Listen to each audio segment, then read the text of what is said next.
नमस्कार, मैं संजय उपाध्याय आप सबों का मदरलैंड वॉइस पे हार्दिक स्वागत करता हूं, अभिनंदन करता हूं।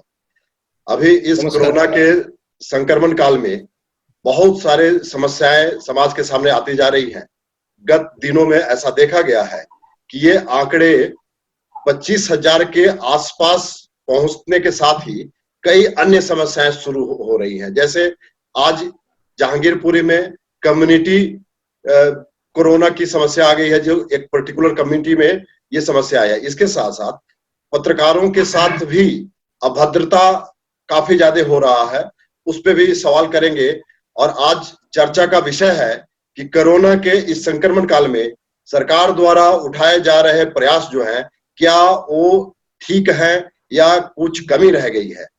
कोरोना का काल बहुत दिनों तक नहीं चलेगा, ऐसा उम्मीद सब लोग लगा रहे हैं।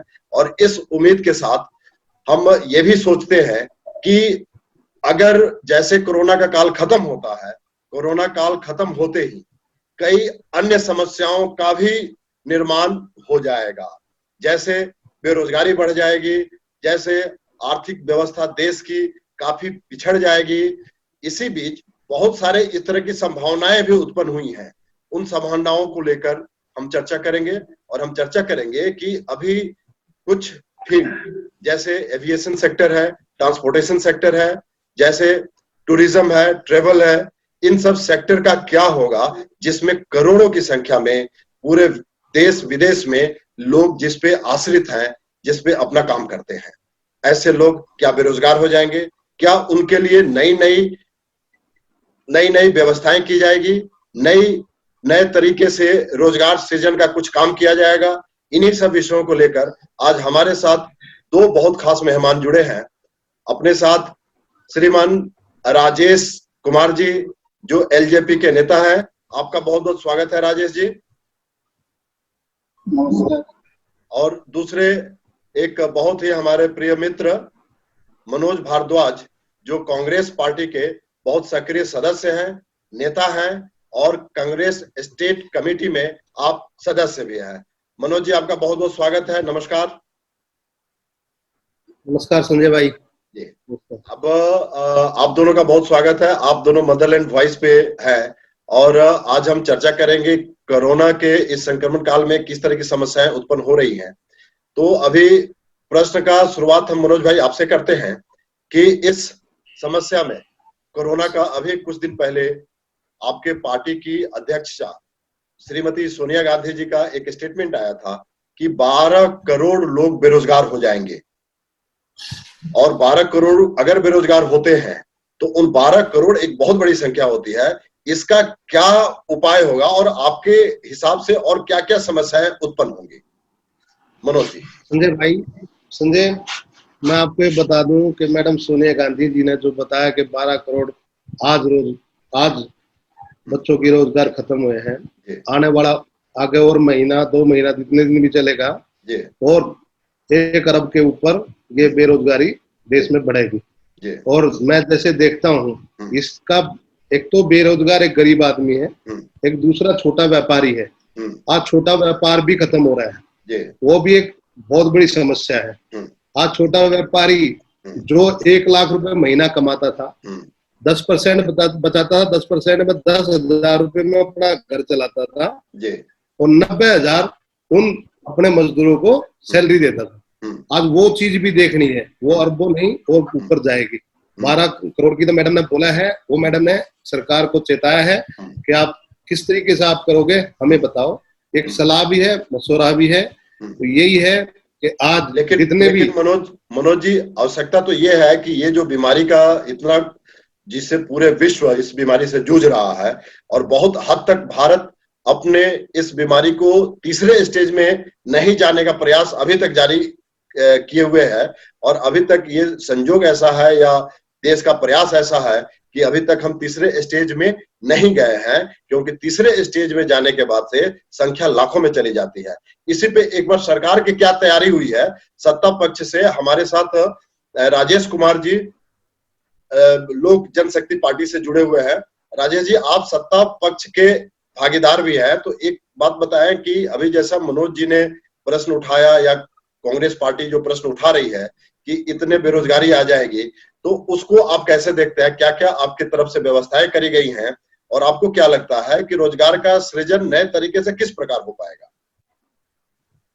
संजय जी, आज कोरोना का पूरे दुनिया में महामारी देखने को मिल रही है जी और इतनी बड़ी महामारी इसके पहले पूरे दुनिया में पहली बार देखी गई है। जी और मनोज जी ने जो अभी कहा जी अपने पार्टी की, कांग्रेस पार्टी की तरफ से, और मैडम सोनिया गांधी जी का जो स्टेटमेंट आया है, मैं उनसे प्रार्थना करता हूँ। वो बहुत बड़ी नेत्री कांग्रेस पार्टी की, भारतीय कांग्रेस पार्टी के अध्यक्ष भी हैं। मैं उनसे हाथ जोड़ के प्रार्थना करता हूँ कि आज इस संकट के घड़ी में, मैं पहले भी बहुत स्टेटमेंट इस तरह का दे चुका हूँ, इस संकट के घड़ी में कृपया राजनीति न करें। आज देश के साथ कंधे से कंधा मिलाकर चलने की जरूरत है। जी जी आज ये वक्त नहीं है कि जिसमें ये प्रश्न उठाया जाए कि बेरोजगारी की समस्या होगी, जीडीपी की समस्या होगी, ये आने वाले अनेकों इकोनॉमिक क्राइसिस आएगी। ये वक्त अभी नहीं है। ये कोरोना जब हमारा खत्म हो जाएगा उसके बाद हम इस पर विचार विमर्श कर सकते हैं। जी जी आज का जो समय है, ये जो विपत्ति का समय है, पूरे राष्ट्र के हर भारतवासी की यही कोशिश होनी चाहिए कि भारत सरकार को सहयोग करे, उनके साथ कंधे में कंधे मिला के चले, और भारत सरकार ने जो निर्देश दिया है उसका पालन करें। सोशल अभी एक उदाहरण भी आया है राजेश जी कि श्रीमती प्रियंका गांधी वढेरा जी ने योगी सरकार के द्वारा किए गए प्रयासों को काफी सराहा है। उन्होंने कहा है कि कोरोना से लड़ने में उत्तर प्रदेश सरकार ने बहुत अहम भूमिका निभाई है और कर रही है, तो उसको उन्होंने समर्थन किया है, सराहा है। ये एक बड़ी ही अच्छी आई है जो राजनीति से हटकर जो बातें हुई है। लेकिन समस्या तो मान लीजिए कोरोना है और जिस तरह से पूरी दुनिया कोरोना के साथ लड़ रही है, समस्या तो उत्पन्न होगी ही। हम ये कह रहे हैं, अभी तो कांग्रेस पार्टी के भी कई नेता और कई ऐसे लोग हैं जिनको मैं पर्सनली भी जानता हूं, जो अपने स्तर से भी सरकार को पूरा सहयोग कर रहे हैं और इस कोरोना को दूर भगाने के लिए भरसक पूरे प्रयास किए जा रहे हैं। लेकिन ये इन प्रयासों में एक बार मनोज जी के पास चलते हैं और मनोज जी से ये जानना चाहते हैं कि इनकी आशंकाएं क्या क्या है। अभी आप क्या सरकार के द्वारा उठाए जा रहे कदमों से संतुष्ट हैं या नहीं है, या आपका ये कोई सजेशन है कि सरकार को कुछ और ऐसे कदम उठाने चाहिए जिससे कि इस कोरोना संक्रमण से निजात मिल पाए और आर्थिक प्रगति भी नहीं रुके? तो मनोज जी, आप जरा बताएं कि क्या क्या आपको आशंका है सरकार से। संजय जी, अभी आपने कहा कि प्रियंका गांधी जी ने जो योगी सरकार की तारीफ करी है, राहुल गांधी जी ने भी मोदी सरकार की तारीफ करी, और हर दिन हमारे जो भी प्रवक्ता बोलते हैं वो सब बोलते हैं कि हम सरकार के साथ हैं और कंधे से कंधा मिलाकर साथ खड़े हुए हैं। ये महामारी है, बहुत बड़ी महामारी है, हम सब लोग जानते हैं। हम सरकार से दूर नहीं है। इस महामारी के उसमें हम सब सरकार के साथ हैं, पर समस्याएं आज आप देखो, मजदूरों की कितनी बड़ी समस्याएं हैं। बिल्कुल, आप छोटे जो मजदूर, गरीब मजदूर है, उन्हें इस स्टेट में रोका गया, वो समझा था कि 2 दिन 3 दिन के लिए हम यहाँ रुकेंगे, आज उन्हें 1 महीने के ऊपर हो गया है। आप रोडों पर देखते होंगे वो बेचारे कैसे 7 दिन, कोई 10 दिन पैदल चल रहा है, कोई साइकिल पर चल रहा है। वो सरकार की जिम्मेदारी नहीं। आज उस बारे में सरकार क्यों नहीं सोचती? नहीं, दूसरी बात, सरकार तो उनको जाने के लिए कह ही नहीं रही है, सरकार तो उसको रोक रही है क्योंकि ये संक्रमण जो है ये मनुष्य से व्यक्ति में फैलता है। तो जो जहां है वहीं उनकी व्यवस्था करने की बात कही जा रही है, और हर एक सरकार ये चाह रही है कि मजदूरों की जो समस्या है देश में ज्यादा मजदूर यूपी और बिहार प्रांत से आते हैं। देश के कोने कोने में यूपी बिहार प्रांत से मजदूर फंसे पड़े हैं। उनके पास अपने खाने के लिए तो नहीं है ही, इसके साथ साथ जो थोड़ा बहुत कमाकर वो अपने घर में भेजते थे वो भी उनके पास नहीं आ रहा है। तो ऐसे मजदूरों की जो स्थिति है जी संजय भाई, क्या मैं होना आपको चाहिए? बताऊं, आप देखो हर दिन एक नई स्टेट में हजारों मजदूर रोड पर आके खड़े हो जाते हैं, वो भी कोरोना फैला सकते हैं। उसमें आप देखो हमारे पत्रकार भाई और पुलिस वाले उनसे सामने सामने बात करते हैं, उन्हें दिक्कत नहीं होगी कल कोरोना से। आज सरकार से हम मांग करते हैं या हम ये चाहते हैं कि उन पत्रकारों को, उन पुलिस वालों को पीपी जो किट है वो नहीं होनी चाहिए। बिल्कुल जब बिल्कुल हजारों की संख्या में लोग बाहर निकल रहे हैं, जी जी जी, वो से रोकते हैं, वो बीमारी फैलती है। जी मनोज जी, ये एक बहुत बड़ा प्रश्न है जी, बहुत बड़ा प्रश्न है। और मैं इस प्रश्न को आपके प्रश्न को लेकर जो बात हो रही है जी, आए दिन क्या हो रहा है, किसी ना किसी स्टेट से, खुद की सरकारों से भी, चाहे हरियाणा में कह लो, राजस्थान बोल कह लो, गुजरात में किट की क्वेश्चन उठ रहे हैं, ठीक नहीं है। अब इस बात को आपके प्रश्न को एक बार राजेश जी से हम लोग लेते हैं कि जो पुलिस है, कोरोना फाइटर तो पुलिस भी है राजेश जी, कोरोना फाइटर पत्रकार भी है, सबको पीपी किट चाहिए और जिससे कि सुरक्षा और सुनिश्चित हो जाए। तो ये पत्रकारों को, पुलिस को जो सवाल उठाया है मनोज जी ने, ये सरकार क्यों नहीं व्यवस्था करा पा रही है? क्या अपने पास उतने उपलब्ध नहीं है? चूंकि आप सत्ता पक्ष से हैं तो उसको कैसे सुनिश्चित किया जाए उनके रक्षा को? आए दिन देखा जा रहा है कि पुलिस में कोरोना फैल रहा है, कुछ पुलिस अधिकारियों की मृत्यु भी हो चुकी है। और जो मीडिया की जगत के जो लोग हैं, इनमें भी अभी बॉम्बे में खबर आया है कि महाराष्ट्र में, मुंबई में लगभग 53 पत्रकार पॉजिटिव पाए गए हैं। तो ये सब तो बहुत ही बड़ी समस्या है, तो इसको कैसे करना चाहिए?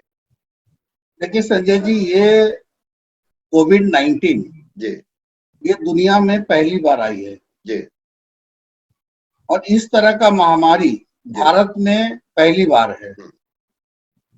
तो ये वायरस, इसके पहले हमारी सरकार ने कभी हैंडल नहीं किए जी, और ये पूरे भारतवर्ष में कोई ऐसा जगह नहीं है भारत में जहां की ये वायरस, कोरोना वायरस नहीं फैला हुआ है।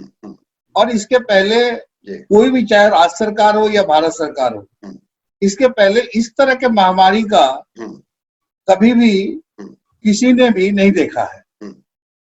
तो प्रश्न तो है भाई, 3 स्टेट में नहीं है अभी, गोवा, मणिपुर और अरुणाचल में नहीं, ये सब जो भी था वो खत्म भी हो गया है। और पूरी दुनिया में ये फर्स्ट टाइम बीमारी है। मैं वहीं पे मैं आ रहा हूँ, मैं आपका प्रश्न का उत्तर मैं दे रहा हूँ। देखिए, मोदी जी, भारतीय जनता पार्टी, एनडीए की सरकार जितना कोशिश हो सकती है भारत सरकार कर रही है, इंपोर्ट भी कर रही है। और क्योंकि पूरी दुनिया में ये कोविड-19 फैली हुई है, तो हर देश में ये प्रॉब्लम्स हैं।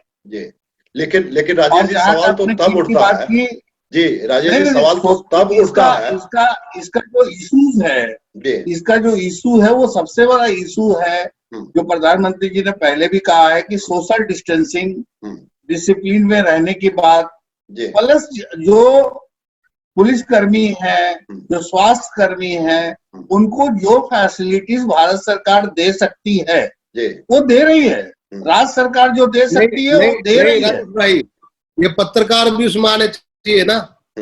अब आप पुलिस की बात, डॉक्टर, पत्रकार, ये सब हमारी योद्धा है, आज लड़ रहे हैं और फ्रंट पर लड़ रहे हैं। बिल्कुल आप देखोगे ये हॉस्पिटल में जहां भी 10 आदमी इकट्ठे होते हैं वहां पत्रकार खड़ा होता है या पुलिस वाला खड़ा होता है, उससे महामारी फैलने का डर नहीं है। ये छुआछूत की बीमारी है। तो मेरा तो यही था राजेश जी कि पत्रकार भाइयों को और पुलिस वालों को भी पीपी किट दी जाए, सफाई वालों को पीपी किट दी जाए। जी जी नहीं वो भी हम देखते हैं कि कोई भी पत्रकार, पुलिस वाला, कोई या सफाई वाला, किसी के पास नहीं होती पीपी किट।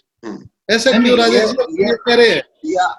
ये देखिए, ये आपका प्रश्न जो है एकदम उचित प्रश्न है, और आपका जो डिमांड है वो गलत भी नहीं है, बिल्कुल सही है कि देनी चाहिए। मैं भी इसके फेवर में हूँ और भारत सरकार भी इसके फेवर में है कि हमारे पुलिसकर्मी, पत्रकार भाई और जो भी बैरियर्स है हमारे कोरोना में, उस सभी लोगों को मैक्सिमम जो फैसिलिटीज दिया जाना चाहिए वो दिया जाना चाहिए। लेकिन मैं इसका एक बार ये देता हूं कि अभी अपने देश में पीपी किट जितना उपलब्ध होना चाहिए उतना उपलब्ध ही नहीं है, क्योंकि हमने चाइना से जो पीपी किट मंगवाया था वो किसी काम का नहीं है।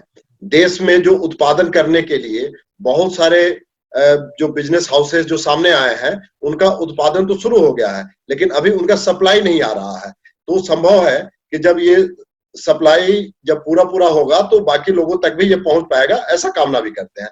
आगे हम सवाल को बढ़ाते हैं कि अभी एक समस्या आ रही थी कि हमारे राजेश जी से एक प्रश्न मैं करता हूँ। एक मैं बता, संजय जी बीच में आपको इंटरप्ट कर रहा हूँ। बताएं। देखिए, ये महामारी जो है ये महामारी जो है पहली बार हुई है जी और जो सिस्टम में जो मैन्युफैक्चरिंग यूनिट्स हैं जी, वो जो हमारा इंडिया में जो मैन्युफैक्चरिंग यूनिट जो बनाती है वो रात दिन लगी हुई है और सरकार उसको जितनी तरह की फैसिलिटी दे सकती है वो दे रही है कि मैक्सिमम से मैक्सिमम प्रोडक्शन हो। और भारत सरकार पूरी कोशिश कर रही है कि मैक्सिमम इंपोर्ट कर सके और मैक्सिमम सुविधा उपलब्ध करा सके।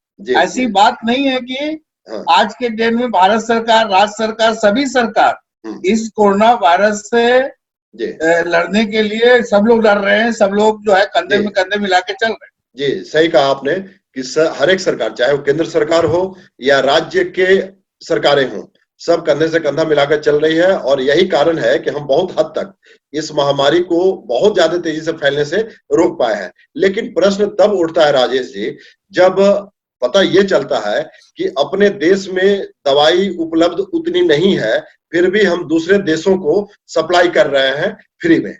दूसरी तरफ देखा जाए तो चाइना जो कुछ सप्लाई कर रहा है तो वो अपना बिजनेस पॉलिसी बनाया है इसको, लेकिन हम फ्री में सप्लाई कर रहे हैं। अभी कल का रिपोर्ट मैं आपको बता दूं कि हम लगभग 23 देशों को फ्री में दवाई सप्लाई किए हैं, जिसमें कतर, आपको अमेरिका, इंग्लैंड, फ्रांस, जर्मनी सहित कई अफ्रीकन देश हैं जहां पे हम सप्लाई कर रहे हैं। तो आपको क्या लगता है कि पहले तो गवर्नमेंट को ये चाहिए कि अपने देश में इसको सुनिश्चित करे, फिर उसको दूसरे देशों के लिए भेजा जाए? जी, मेरा प्रश्न राजेश जी आपसे है, तो सरकार इसको अपने देश में सुनिश्चित करके भेजे तो ज्यादा अच्छा रहेगा। आपका क्या कहना है इसमें? कुछ इंटरनेशनल पॉलिसीज होती हैं जी, जिसके अनुसार भारत सरकार चलती है जी, ठीक है ना। तो उसके आधार पर ही फॉरेन पॉलिसीज हैं, उसके आधार पर कुछ भारत सरकार अपना स्टेप आउट करती है। जी जी जी, और कैबिनेट का डिसीजन होता है जी, और ये अच्छी चीजें हैं। ये कोई भी सरकार होगी जी, भी सरकार भी इस प्रश्न को एक बार मनोज जी से लेते हैं। मनोज जी, आपको क्या लगता है, अपने देश में दवाइयां या किट या जो सामग्री है वो सुनिश्चित नहीं है, फिर भी हम दूसरे देशों को भेज रहे हैं, तो इस पे आपका क्या मत है? वही ना संजय जी, पीपीपी किट जो है, जो भी बात हुई कि हर स्टेट की इसकी शिकायत आ रही है, कंप्लेंट आ रही है कि हमें अच्छी उसकी क्वालिटी की नहीं दी जा रही। हम खुद तो फ्री की दवाइयां भेज रहे हैं, वापिस जो भी ले रहे हैं पैसे में ले रहे हैं, जो भी किट या भी टेस्टिंग किट या पीपी किट जो भी सामान ले रहे हैं हम पैसे में ले रहे हैं। ये चीज तो सरकार को देखना है ना, ये सरकार से पूछना है ना कि भाई ऐसा क्यों। हाँ, आज दवाई की कमी देश में होती है तो सरकार फिर वो क्या कर रही है? आज एक जान कीमती है। जवाब दे राजेश जी, आप इसे प्रश्न पूछ रहे हैं। जी नहीं, देखिए मनोज जी, ये बात आपका जो प्रश्न है उसका मैं उत्तर देना चाहता हूं, क्योंकि आवाज भी आपके रुक रुक के आ रही है। तो मैं चाहूंगा संजय जी इस जो उन्होंने प्रश्न किया है जी जी उसका एक बार आप रिमाइंड। हाँ, इनका प्रश्न पूछना है कि अपने अपने देश में सुनिश्चित नहीं होने के बावजूद हम दूसरे देश में क्यों भेज रहे हैं। नहीं, देखिए क्या है कि ऐसी बात नहीं है कि हम लोगों के देश में जितना संसाधन है उतना भरपूर प्रयास भारत सरकार द्वारा की जा रही है। रहा कुछ फॉरेन पॉलिसीज के बारे में, वो आपको कहना ठीक है, लेकिन कुछ पॉलिसीज होते हैं गवर्नमेंट का, उसको कुछ ट्रीटियां होती हैं जिसके अनुसार जो है गवर्नमेंट को कुछ कदम उठाना पड़ता है। जी जी। तो आपने कहा किट के बारे में, बहुत सारे किट खराब आ रहे हैं चाइना से, बहुत सारे, ये मैंने भी सुना और मैं आपका इसमें आप जो कह रहे हैं मैं भी आपके साथ मतलब सहयोग कर रहा हूँ। जी जी जी। कि ये मुझे भी नॉलेज है कि काफी किट्स जो है जो चाइना से आया है और वो खराब है। बिल्कुल। और उनको जो है यूज नहीं किया जा रहा है सरकार से। ये अच्छी चीज आए तो सरकार क्या करेगी? आप मान लो कहीं से कोई कंट्री से अगर मैंने इंपोर्ट किया, ठीक है, और वो माल अगर वो चीज खराब हो गई तो उसमें हम भारत सरकार क्या कर सकती है? उसको वापस कर सकती है। करेगी। चाइना के किसी ने निकाला भी है कि हमारी जो हमारी लिमिटेड कंपनी है उनसे मान लो, आप गलत से मत लो। उसमें सरकार की कमी बता रहे हैं, वो उल्टा हमें दोष दे रहे हैं। इस पे एक आप दोनों को एक न्यूज अपडेट कर देता हूँ कि चाइना के साथ जो इंपोर्ट किया जा रहा था उस सब कीटों को वापस किया जा रहा है और उसको ऑर्डर को कैंसिल भी बहुत सारे किया गया है। भारत ही नहीं, भारत के साथ साथ देश के दूसरे देश के लोग भी, जैसे फ्रांस है, अमेरिका है, जहां जहां इस तरह के गलत किट्स को सप्लाई किया गया है वहां से वापस किया गया है और इसमें चाइना की बहुत किरकिरी हुई है। अब समस्याएं तो कई उत्पन्न हो रही हैं, कई समस्याएं उत्पन्न हो रही हैं। इन समस्याओं के साथ साथ कुछ अपॉर्चुनिटी भी अपने आ रही है। उस अपॉर्चुनिटी में कुछ ऐसा है जैसे इंडिया एक बहुत बड़े शक्ति के रूप में उभर रहा है। अभी एक इकोनॉमिक डिसीजन लिया गया है कि जो बाहर की जो कंपनियां हैं उनको पूरा कितना एफडीआई होगा ये सरकार तय करेगी, जो कि पहले फ्री हुआ करता था, वो अब सरकार के हिसाब से किया जा रहा है। तो इसमें कहीं ना कहीं हम अपने डोमेस्टिक प्रोड्यूसर को या डोमेस्टिक कंपनीज को हम बूम करना चाहते हैं, बूस्ट करना चाहते हैं। तो एक बार मनोज जी से इसका उत्तर ले लेते हैं कि मनोज जी, ये क्या पॉलिसी गवर्नमेंट की आपको ठीक लगती है या इसमें भी कुछ आपको समस्या है? संजय जी, मेरे को इसके बारे में पता नहीं है ना, मैं कहीं देखा है जी, ऐसी कोई पॉलिसी आई है। जी हाँ, इस तरह की पॉलिसी आई है, मैं बता रहा हूँ। इसमें कोई रोजगार या छोटे उद्योग आते हैं तो अच्छा ही है जी। और हमारे देश के जो छोटे छोटे उद्योग है, जो छोटे छोटे हमारे व्यापार है, जो मैंने पहले भी कहा, छोटे व्यापार करते हैं जिसके यहाँ पे 5 आदमी से लेके 100 आदमी तक काम करते हैं, सरकार पहले उनके बारे में सोचे। हाँ। आज उनके घर चलने मुश्किल हो रखे हैं, इसी के लिए ये पॉलिसी बनाई गई है। और जो कच्चा माल जो हम दूसरे देश से जो आयात करते थे उसको अब इंडिया में ही प्रमोट करने की बातें चल रही हैं। तो एक बार राजेश जी से हम भारत सरकार ने लेते हैं। जी संजय जी, भारत सरकार ने एक बहुत बड़ा स्टेप लिया है जो आपने जिस विषय को उठाया एफडीआई को लेके। जी। तो जो सीमावर्ती देश हैं हमारे, जी, जैसे बांग्लादेश हो गया, पाकिस्तान हो गया, भूटान हो गया, उसमें चाइना भी आता है। जी जी। ठीक है, पहले हमारा एफडीआई जो था वो ओपन था। जी। अब सरकार के द्वारा जो है उसमें कुछ नियम में बदलाव किए हैं। जी जी। अब एफडीआई जो भी चाइना अगर मान लीजिए इंडिया में कोई भी चीज इन्वेस्टमेंट करना चाहती है तो भारत सरकार के द्वारा परमिशन लेना पड़ेगा। ये बहुत बड़ा अपने आप में एक कदम है भारत सरकार का। जी जी जी। ये बहुत महत्वपूर्ण कदम है।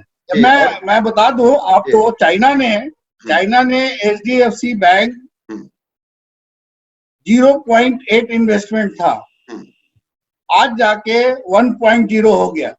इसको देखते हुए, क्योंकि घरेलू उद्योग हमारा कोरोना वायरस के कोविड-19 के चलते पूरे दुनिया में अभी इकोनॉमिक जो है वो बहुत नीचे जा रहा है। जी राजेश भाई, लॉकडाउन के चलते, राजेश जी, मैं बता रहा हूँ, एक मिनट में हमारे छोटे छोटे उद्योग है, जी छोटे छोटे, एक मिनट में बोल लूं मनोज जी।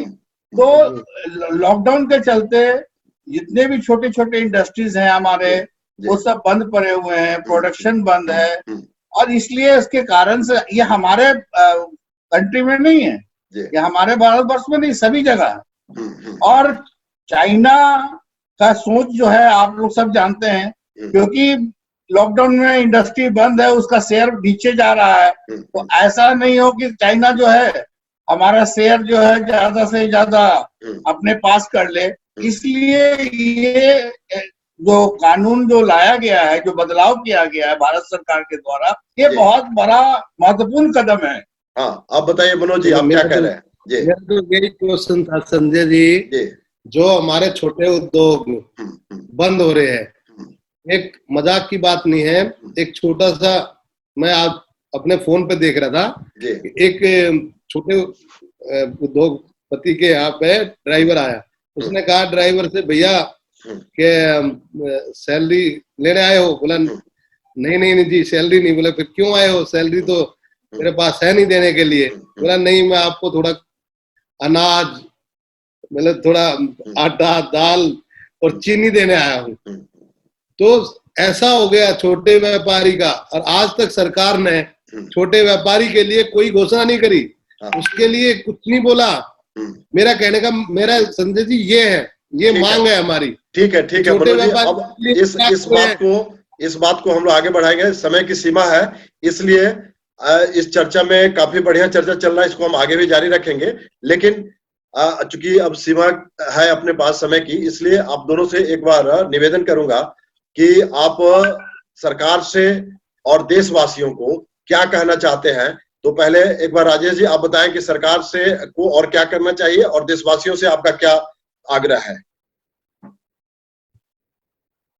नहीं, भारत सरकार से और भारतवासियों से मेरा हाथ जोड़ के प्रार्थना है कि भारत सरकार जो लॉकडाउन का नियम लागू किया उसको पालन करे। हमारे प्रधानमंत्री जी सोशल डिस्टेंसिंग की बात कर रहे हैं, तो इस महामारी से पूरे देशवासियों को लड़ना होगा और डिसिप्लिन में रह के लड़ना होगा। और यही मेरा प्रार्थना है। मनोज जी, आप क्या सरकार से क्या चाहते हैं और देश से क्या संबोधन देना चाहेंगे? सरकार से मैं ये चाहता हूँ, जो भी गरीब आदमी आज जहाँ भी फंसा हुआ है, उनके बारे में सरकार सोचे। जो छोटे उद्योग है आज वो दब रहे हैं, मर रहे हैं, उनके बारे में सोचे। और मैं अपने देशवासियों से हाथ जोड़ के प्रार्थना करता हूँ कि अपने घर में रहे, बच्चों के साथ रहे, घर से बाहर ना निकले। बाहर निकले तो मास्क लगा के निकले। ये बीमारी ये पूरी दुनिया की है, छुआछूत की बीमारी है। आप घर से बाहर निकलोगे तो अपने घर में भी ये बीमारी लेके आओगे, अपने बच्चों के लिए, परिवार के लिए, अपने देश के लिए, अपने गांव के लिए। घर से ना निकले। जय।